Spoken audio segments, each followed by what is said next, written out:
Now the news tonight on the American student Amanda Knox, back in the spotlight, once again on trial for the murder of her roommate.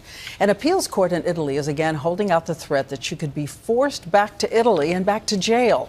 ABC's Gio Benitez with the latest on what is happening to her tonight. As her third trial kicks off in Italy, a world away in Seattle, 26-year-old Amanda Knox says she's living a nightmare. The longer this plays out, the longer it's going to take me to get my life back and to move on. It's been 2 years since Knox returned home after an Italian appeals court overturned her murder conviction. She and her then-boyfriend were accused of killing Knox's roommate, Meredith Kircher. Back in the U.S., Knox re-enrolled in college, found a new boyfriend, and wrote a book. But then this spring, a crushing blow. The Italian Supreme Court ordering a retrial. Knox told Diane it was incredibly painful news.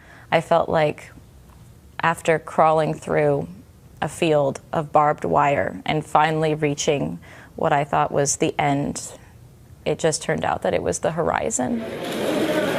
Knox has always said she's innocent, that she's not the sex-fueled murderess she was made out to be, but told Britain's ITV last week she won't return to Italy for her retrial. I have plenty to fear because I was already imprisoned wrongfully. I was already convicted wrongfully.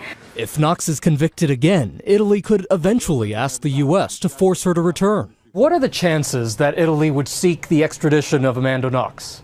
Well, it's hard to put a specific number on the chances, partly because extradition is really about 90% politics and 10% law. Knox will now defend herself from the safety of Seattle. I'm not ever going to accept the idea that anyone can say that I did something that I didn't.